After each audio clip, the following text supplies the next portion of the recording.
جو ہماری کہانی ہے وہ ہے شیکسپیئر کا ایک دوسرا شاہکار جس کا نام ہے دی مرچنٹ آف وینس۔ یہ شیکسپیئر کی کہانی ہے اور اس کو اس نے خود قلم بند کی ہوئی ہے اور 1596 میں اس کو لکھا گیا تھا۔ اور اس کہانی میں کچھ کردار آپ لوگوں کو نظر آئیں گے جس کو یہ شائلاک بھی ہے، انٹانیو بھی ہے، ٹھیک ہے، پورشیا ہے، اس میں بسانیو ہے، اس میں بہت سارے ایسے لوگ اس میں نظر آئیں گے آپ لوگوں کو جو اس کہانی میں گھومتے پھرتے ہیں۔ یہ کہانی جو ہے نا، یہ ایک سوداگر کی کہانی ہے جو وینس میں جو سوداگر رہا کرتا تھا اس کا نام شائلاک ہے، اور یہ کہانی اس کے ارد گرد گھومتی پھرتی ہوئی آپ لوگوں کو نظر آئے گی۔ اس کہانی کو ہم اردو میں ہی بیان کرتے ہیں اور پھر اس کے بعد جو ہے نا اس میں جو کیریکٹر ہے اس کیریکٹر کو بھی ہم اس پر الگ ویڈیو بنائیں گے۔ دی مرچنٹ آف وینس۔ شائلاک وینس کا رہنے والا ایک یہودی ساہوکار تھا جو عیسائی تاجروں کو بہت زیادہ سود پر ادھار دیا کرتا تھا اور بہت امیر ہو چکا تھا۔ سنگدلی کے باعث وہ ادھار دی ہوئی رقم پوری طرح اتنی سختی سے واپس لیتا تھا کہ تمام اچھے آدمی اسے ناپسند کرتے تھے، خاص طور پر انٹانیو جو کہ وینس کا نوجوان تاجر تھا۔ شائلاک بھی اسے ناپسند کرتا تھا کیونکہ وہ لوگوں کی مصیبت میں پیسے ادھار دے کر مدد کیا کرتا تھا اور ان سے کوئی سود بھی نہ لیتا تھا۔ اس لیے اس تنگ دل یہودی اور سخی دل تاجر انٹانیو میں شدید دشمنی پائی جاتی تھی۔ جب بھی ان کا آمنا سامنا ہوتا تو انٹانیو شائلاک کو سود خوری اور تنگ دلی پر ملامت کرتا، جیسے یہودی بظاہر تو بڑے صبر سے برداشت کرتے تھے مگر اندر انتقام لینے کی ترکیب سوچتا۔ انٹانیو ایک انتہائی نیک دل انسان تھا جو بھرپور طریقے سے لوگوں کے مصیبت میں مدد کرتا، اسی لیے تمام لوگ اس سے بے پناہ محبت کرتے۔ لیکن اس کا سب سے عزیز اور قریب ترین دوست بسانیو تھا جو کہ انٹانیو کی طرح امیر نہ تھا مگر ایک شریف آدمی تھا۔ وہ محدود وسائل کے باوجود اپنا سارا روپیہ ایک اچھے طرز زندگی کے لیے خرچ کر دیتا اور جب بھی اسے رقم کی ضرورت پڑتی انٹانیو اس کی مدد کرتا۔ اس طرح وہ نہ صرف یکجاں و یک قلب ہی نہ تھے بلکہ مالی طور پر بھی کوئی تفریق نہ رکھتے تھے۔ ایک دن بسانیو انٹانیو کے پاس آیا اور اسے بتایا کہ وہ ایک دولت مند خاتون سے شادی کر کے اپنی قسمت بدلنا چاہتا ہے جیسے وہ محبت بھی کرتا ہے۔ اس کے باپ کی حال ہی میں وفات ہوئی ہے اور بسانیو نے اس کی آنکھوں میں بھی اپنے لیے اچھے جذبات دیکھے ہیں۔ اس مقصد کے لیے اسے 3000 روپے درکار ہے۔ انٹانیو کے پاس تو اس وقت پیسے نہ تھے مگر اس کے سامان تجارت سے لدے جہاز جلد ہی پہنچنے والے تھے جن کے ایما پر وہ شائلاک کے پاس جا کر رقم ادھار مانگنے پر تیار ہو گیا۔ انٹانیو اور بسانیو اکٹھے شائلاک کی طرف گئے اور انٹانیو نے اسے کہا کہ اسے سود پر 3000 کی رقم درکار ہے۔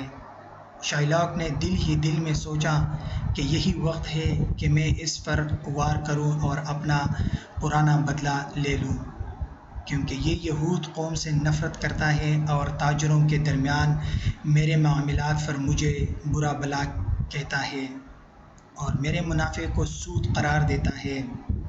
شائلاک کی خاموشی پر انٹانیو کے صبر کا پیمانہ لبریز ہو گیا اور اس نے کہا کہ شائلاک کیا تمہیں سنائی دیتا ہے؟ کیا تم رقم ادھار دو گے؟ اس پر شائلاک نے جواب دیا، جناب انٹانیو، تم جو میرے پیسے اور منافع پر مجھے کئی بار ملامت کر چکے ہو، اور میں نے یہ سب انتہائی صبر سے برداشت کیا ہے، کیونکہ صبر ہی ہمارے فریقے کا شیوا ہے، اور پھر تم مجھے بے ایمان اور گلا کاٹنے والا کتا کہتے رہے ہو اور میری یہودیت پر تھوکتے رہے ہو۔ ایسا دکھائی دیتا ہے کہ اب تمہیں میری ہی ضرورت آن پڑی ہے۔ تمہارا کیا خیال ہے کہ اب مجھے جھکنا چاہیے اور کہنا چاہیے، جناب، کتا آپ کی خدمت میں حاضر ہے، مجھ پر تھوکیے اور 3000 لے جائیے؟ اس پر انٹانیو نے جواب دیا کہ وہ شائلاک پر 1000 بار تھوکے گا، اور اس سے ایک دوست کی حیثیت سے ادھار لینے نہیں آیا، بلکہ وہ جتنا چاہے سود طلب کر سکتا ہے۔ اس پر شائلاک نے عیاری سے کہا کہ وہ انٹانیو کی محبت اور دوستی پانے کے لیے اس کی مدد کو تیار ہے، اور اس پر کوئی سود بھی نہ لے گا۔ انٹانیو اس مہربان پیشکش پر حیران رہ گیا۔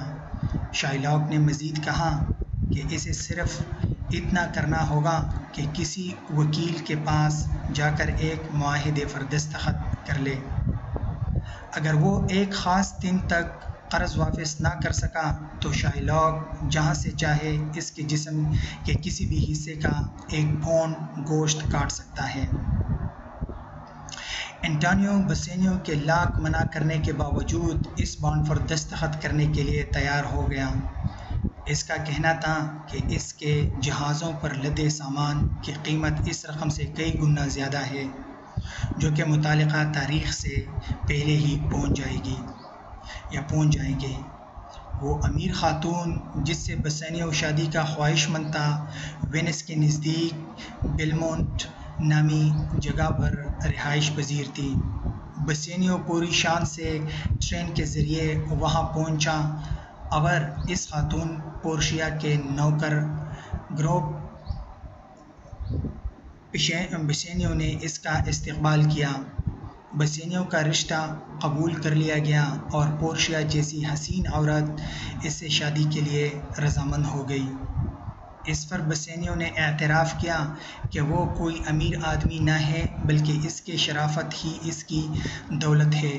اس پر پورشیا نے کہا کہ اس کے تمام دولت بسینیو کے اعلیٰ اوصاف کے سامنے کوئی معنی نہیں رکھتی۔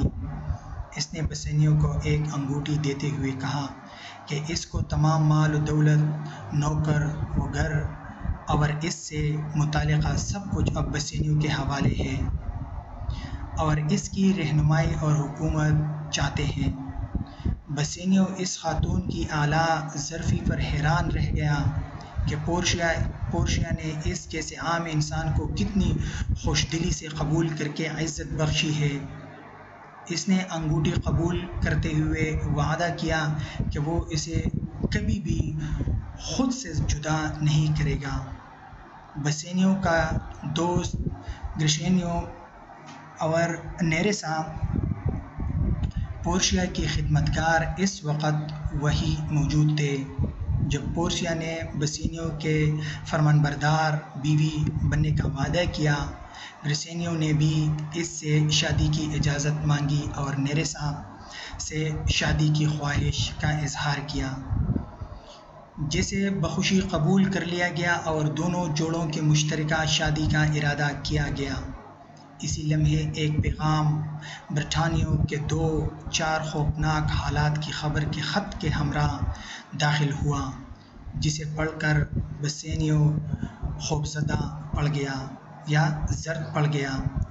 پورشیا کی دریافت کرنے پر اس نے بتایا کہ کس طرح اس کے دوست نے اس کی خاطر اپنی جان داؤ پر لگا دی، اور اب جب کہ متعلقہ تاریخ آ گئی تو انٹانیو کے جہازوں کی کوئی خبر نہ ملی، جس پر شائلاک نے اسے عدالت میں بلا کر مقدمہ دائر کر دیا ہے۔ پورشیا نے کہا کہ اسے اپنے جانثار دوست کے مدد کو فوراً جانا چاہیے، مزید یہ کہ وہ فوراً شادی کر لے تاکہ بسینیو پورشیا کی دولت کا مالک بن کر یہودی کا رقم جتنا چاہے سود پر لوٹا سکے۔ چنانچہ دونوں جوڑوں کی فوراً شادی ہو گئی اور نیرسا نے بھی اپنے خاوند کو انگوٹھی پیش کی۔ بسینیو پورشیا کے دعاؤں کے ساتھ رخصت ہو گیا کہ وہ واپسی پر اپنے دوست انٹانیو کو بھی ہمراہ لائے۔ گرسینیو کو بھی اس کے ساتھ روانہ ہوا۔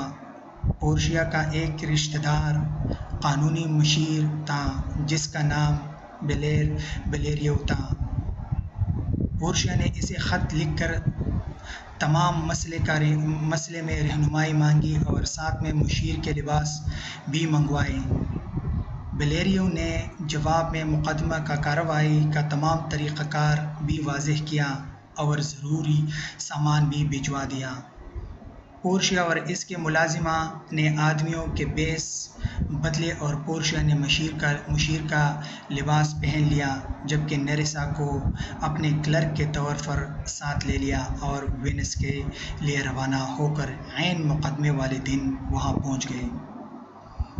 مقدمہ زیر سماعت تھا جبکہ پورشیا بڑی عدالت میں داخل ہوئی اور ماہر مشیر کی طرف سے خط ڈیوک کو پیش کیا، جس میں لکھا تھا کہ وہ بیماری کی وجہ سے انٹانیو کی سپاہی میں پیش نہ ہو سکا، مگر نوجوان ڈاکٹر بالتیر پورشیا کا فرضی نام کو اس کی جگہ مقدمہ لڑنے کی اجازت دے دی جائے۔ ڈوک بالتیسیر پورشیا کا فرضی نام کو اس کی جگہ مقدمہ لڑنے کی اجازت دی جائے۔ ڈیوک نے اجازت دے دی۔ جو نوجوان اجنبی کی خوبصورتی دیکھ کر دنگ رہ گیا، جو کہ بڑی ویگ پہنے مشیر کے لباس میں ملبوس تھا۔ مقدمہ شروع ہوا۔ پورشیا نے ارد گرد دیکھا۔ اسے بے رحم یہودی اور بسینیو دکھائی دیے، جو کہ اپنے دوست انٹانیو کے ساتھ خوف اور پریشانی میں مبتلا کھڑا تھا اور پورشیا کو بدلے بیس میں نہ پہچان پایا۔ پورشیا نے انتہائی بہادری کا مظاہرہ کرتے ہوئے مقدمہ بازی کا آغاز کیا اور شائلاک کو مخاطب کرتے ہوئے کہا کہ وہ قانون کی روح سے بانڈ پر لکھے ہوئے معاہدے کا حق رکھتا ہے، مگر اسے رحمدلی کا مظاہرہ کرنا چاہیے، کیونکہ اس سے بڑھ کر کوئی خوبی نہیں کہ یہ اوصاف خداوندی سے ہے۔ مگر ڈیوک نے جواب میں صرف معاہدے کی پابندی کا مطالبہ کیا۔ پورشیا نے دریافت کیا کہ کیا وہ رقم دینے کے قابل نہیں؟ اس پر بسینیو نے یہودی کی خواہش کے مطابق 3000 کے بدلے جتنی چاہے رقم ادا کرنے کی پیشکش کی، جسے شائلاک نے ٹھکراتے ہوئے انٹانیو کے 1 پاؤنڈ گوشت کا مطالبہ کیا۔ بسینیو نے رحم کی اپیل کی، مگر پورشیا نے کہا کہ قانون بار بار بدلہ نہیں کرتے۔ شائلاک نے اسے اپنی طرفداری سمجھتے ہوئے کہا کہ وہ اس عقل مند نوجوان مصنف کی تعریف بیان نہیں کر سکتا، جو اپنی عمر سے کہیں زیادہ سمجھدار ہے۔ پورشیا نے شائلاک سے بانڈ دیکھنے کی خواہش کی اور پڑھنے کے بعد کہا کہ اس معاہدے کی میعاد ختم ہو چکی ہے اور شائلاک حقدار ہے کہ وہ اپنی خواہش کے مطابق انٹانیو کے دل کے قریب سے 1 پاؤنڈ گوشت کاٹ لے، مگر اسے رحمدلی کا مظاہرہ کرنا چاہیے اور رقم لے کر اس بانڈ کو پھاڑنے کی اجازت دینی چاہیے۔ اس پر شائلاک نے قسم کھاتے ہوئے کہا کہ انسانی زبان میں اتنی طاقت نہیں کہ وہ اسے بدل سکے۔ تب پورشیا نے اینٹونیو سے کہا کہ اسے اپنا سینہ چاک ہونے کے لیے تیار کر لینا چاہیے، جبکہ شائلاک انتہائی جوش سے 1 پاؤنڈ گوشت کاٹنے کے لیے ایک لمبا چاقو تیز کرنے لگا۔ پورشیا نے اینٹونیو سے پوچھا کہ وہ اپنی صفائی میں کچھ کہنا چاہتا ہے، مگر اس نے جواب دیا کہ وہ موت کے لیے تیار ہے، اور بسینیو کا ہاتھ اپنے ہاتھ میں لے کر بولا کہ اے دوست، خدا حافظ، یہ مت سوچنا کہ میں تمہاری وجہ سے اس بدقسمتی کا شکار ہوا ہوں، بلکہ اپنی بیوی تک میرا یہ پیغام پہنچانا کہ میں تم سے کس قدر محبت کرتا ہوں۔ بسینیو نے انتہائی محبت سے جواب دیا کہ اگرچہ اسے اپنی بیوی جان سے زیادہ پیاری ہے، مگر زندگی، بیوی، بلکہ تمام دنیا بھی اس کے اپنے دوست کے جان سے زیادہ قیمتی نہیں ہے، اور وہ اس شیطان یہودی سے بچانے کے لیے اپنا سب کچھ قربان کرنے پر تیار ہے۔ پورشیا اگرچہ اپنے خاوند کے دوست سے اظہار محبت پر بالکل ناراض نہ تھی، مگر اس نے کہا کہ اگر اس کی بیوی وہاں ہوتی تو زیادہ خوش نہ ہوتی۔ پرسینیو نے بھی اپنے مالک کو نقل کرتے ہوئے نیریسا سے متعلق ایسی ہی تقریر کی۔ شائلاک چیخ پڑا کہ مزید وقت ضائع نہ کیا جائے اور مقدمے کا فیصلہ سنایا جائے۔ پوری عدالت میں دکھ کی لہر دوڑ گئی۔ پورشیا نے پوچھا کہ وزن ناپنے کے لیے پیمانے تیار ہے، اور یہودی سے کہا کہ اسے کس سرجن کو بھی لانا چاہیے، کہیں خون بہنے سے موت واقع نہ ہو جائے۔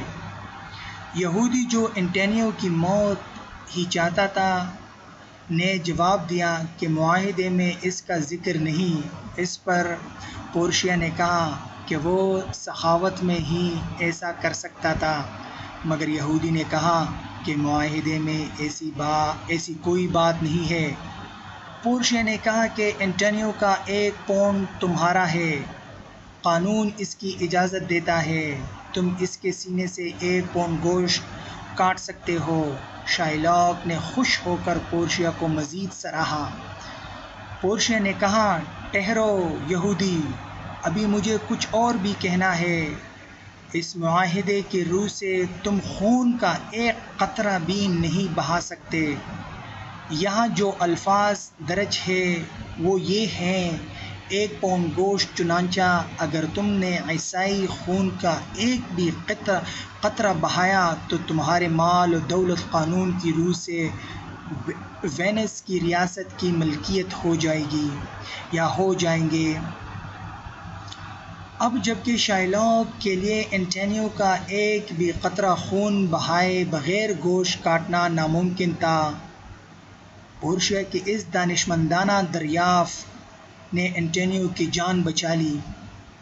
پورشیا کی ذہانت کو ہر طرف سراہا گیا۔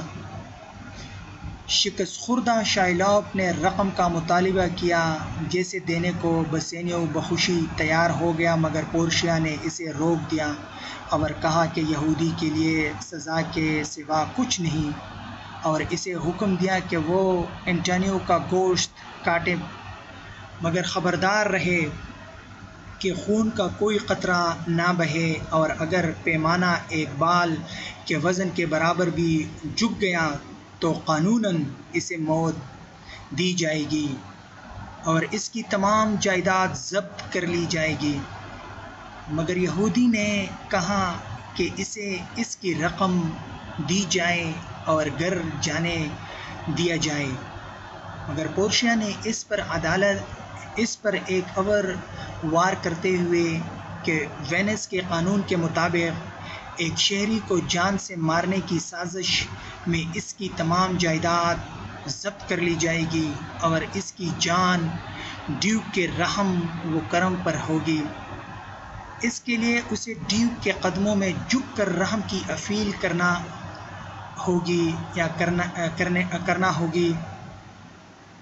ڈیوک نے شائلاک سے کہا کہ تم ہماری عیسائیت کا فرق دیکھ سکتے ہو، میں تمہاری معافی مانگنے سے پہلے ہی تمہاری جان بخشی کرتا ہوں۔ تمہاری آدھی دولت انٹینیو کی ملکیت ہے اور آدھی ریاست کی ملکیت میں آتی ہے۔ سخی دل انٹینیو نے کہا کہ وہ اپنا حصہ معاف کرتا ہے، اگرچہ شائلاک وعدہ کرے کہ اس کی وفات کے بعد اس کی مالک شائلاک کی بیٹی ہوگی، کیونکہ انٹینیو جانتا تھا کہ یہودی نے اپنی اکلوتی بیٹی کو اس کی مرضی کے خلاف ایک عیسائی نوجوان سے شادی کرنے کی پاداش میں عاق کر دیا ہے۔ یہودی اس پر راضی ہو گیا۔ اس نے کہا کہ اسے جانے دے دیا جائے کیونکہ وہ بیمار ہے۔ وہ اپنی آدھی جائیداد بیٹی کے نام لگانے کے لیے تیار ہے۔ ڈیوک نے اسے جانے کی اجازت دی اور کہا کہ اگر تم اپنے مظالم پر پچھتانے لگو اور عیسائیت قبول کر لو تو تمہاری باقی کی جائیداد بھی تمہیں واپس دے دی جائے گی۔ ڈیوک نے انٹینیو کو رہا کر دیا اور عدالت برخاست کر دی۔ اس نے پورشیا کو اپنے گرکانے پر دعوت دی، جیسے اس نے یہ کہہ کر منع کر دیا کہ اسے فوراً واپس روانہ ہونا چاہیے یا ہونا ہے، کیونکہ وہ اپنے خاوند سے پہلے گھر واپس پہنچنا چاہتی تھی۔ ڈیوک نے انٹینیو سے کہا کہ اسے اس نوجوان کو انعام سے نوازنا چاہیے کیونکہ اس کے خیال میں وہ اس کا مقروض ہے۔ بسینیو نے پورشیا سے کہا کہ اس نے اس کے دوست کی جان بچا کر اس پر ایسا احسان کیا ہے جس کا بدلہ بھی نہیں چکا سکتا، مگر یہودی کو دیے جانے والے 3000 اسے نذرانے کے طور پر پیش کرنا چاہتا ہوں۔ پورشیا انکار پر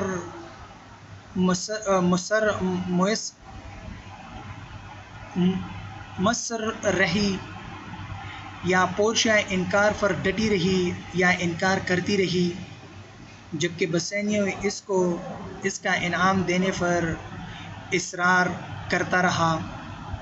پورشیا نے کہا اپنے دستانے اتار کر مجھے دو، میں انہیں تمہاری خاطر پہن لوں گا۔ بسینیو کے دستانے اتارنے پر پورشیا نے اسے دی گئی انگوٹھی کی فرمائش کی جو اس نے اسے دی تھی تاکہ بسینیو کے دوبارہ ملنے پر اس کے متعلق ایک اور خوشگوار مذاق کے طور پر دریافت کر سکے۔ بسینیو نے اس سے انکار کر دیا، یہ کہہ کر کہ وہ انگوٹھی اسے اس کی بیوی نے تحفتاً دی ہے جسے وہ خود سے جدا نہیں کر سکتا، مگر انٹینیو نے اسے کہا کہ وہ اپنے دوست کی زندگی کی خاطر وہ اپنی بیوی کی ناراضگی مول لے لے۔ چنانچہ اس نے وہ انگوٹھی پورشیا کو دے دی اور گرسینیو نے بھی اس کی تقلید میں اپنی انگوٹھی نیرسا کو دے دی۔ پورشیا بہت خوشگوار موڈ میں گھر لوٹی اور اپنے خاوند کا انتظار کرنے لگی۔ جلد ہی بسینیو انٹینیو کی ہمراہی میں گھر پہنچ گیا اور اسے اپنی بیوی سے ملوانے لگا۔ اسی اثناء میں انہیں لڑنے کا شور سنائی دیا۔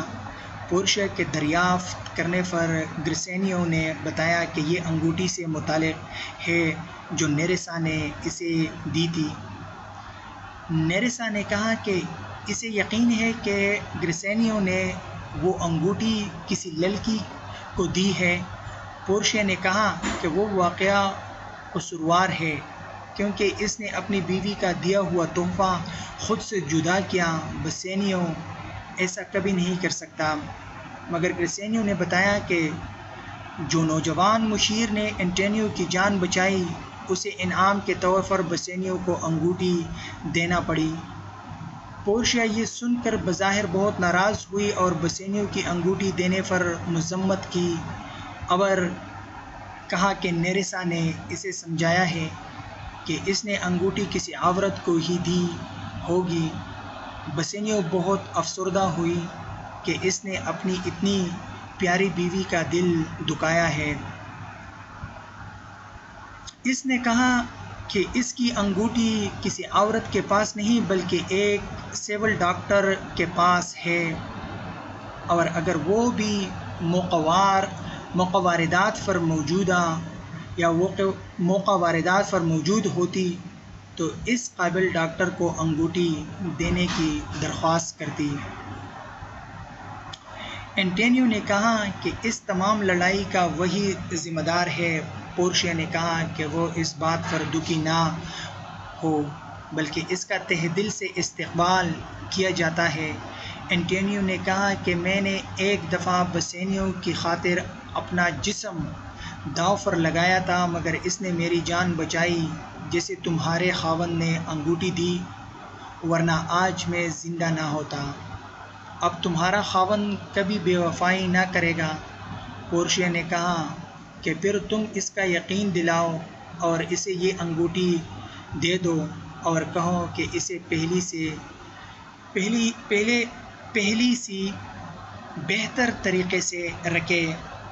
بسینیو انگوٹھی دیکھ کر حیران رہ گیا کیونکہ یہ بالکل اس انگوٹھی جیسی تھی جو اس نے ڈاکٹر کو دی۔ تب پورشیا نے بتایا کہ کس طرح اس نے اور نریسا نے بیس بدل کر مقدمہ لڑا۔ بسینیو بہت خوش اور حیران ہوا کہ اس کی بیوی کی ذہانت اور عقل مندی سے اسے یا اس کا دوست کی جان بچ گئی۔ پورشیا نے دوبارہ اینٹونیو کے جہازوں سے متعلق خبر دی جنہیں غائب خیال کیا جا رہا تھا۔ وہ بحفاظت بندرگاہ پر پہنچ گئے ہیں۔ اس غیر متوقع خوشخبری نے تمام عالمیہ ابتدائی واقعات کا دکھ بھلا دیا اور انگوٹھی پر مزاج واقعہ سے بھرپور لطف اٹھایا گیا۔ یہ کہانی تھی ایک سوداگر کی جس کو شیکسپیئر نے مرچنٹ آف وینس کے نام سے انگریزی ادب میں قلم بند کیا ہوا ہے۔ اور یہ کہانی جو ہے نا، اس کہانی سے ہمیں جو سبق ملتا ہے وہ آپ لوگ خود اندازہ کریں کہ اس سے شیکسپیئر کے ورک یعنی کام کا کیا اندازہ ہوتا ہے اور کس طریقے سے شیکسپیئر نے انگریزی ادب کا نام سراہا ہے۔ تو آپ لوگ دیکھتے ہیں اور اس کہانی سے ہمارے ذہن میں جو سوال آتے ہیں، جو کویسچن آتے ہیں، تو وہ اس زمانے کے کرسچینٹی پر آتا ہے، اس زمانے کے جو مذاہب تھے اس پر آتے ہیں، اس زمانے کا جو سوسائٹی تھا اور اس میں جو لوگ رہتے تھے ان کا جو رویہ تھا ایک دوسرے کے ساتھ، اس پر جو ہے نا یہ تنقید ہے۔ سب کچھ چیزیں جو ہے نا یہ کرٹیسزم کرتا ہے یا اس پر تنقید کیا جاتا ہے، اور اسی تنقید کو شیکسپیئر نے اپنے ہی الفاظوں میں اس طرح قلم بند کیا ہوا ہے کہ ہر کوئی بندہ جو نا اس کے ان ورک کو سراہتا ہے۔ امید کرتا ہوں کہ آپ لوگوں کو یہ کہانی پسند آئی ہوگی، اور انشاءاللہ اگلا جو ورک ہے، اگلا جو ناول ہے یا شارٹ سٹوری ہے یا ڈرامہ ہے، اس کو بھی ہم اسی طریقے سے ٹرانسلیٹ کریں گے اور اپنے ہی یوٹیوب چینل پر اس کو اپلوڈ کریں گے۔ آپ لوگ اس کو سنیں اور اس پر کمنٹ کریں اور اس پر اپنے آپ کو سمجھانے کی کوشش کریں۔ Thank you so much.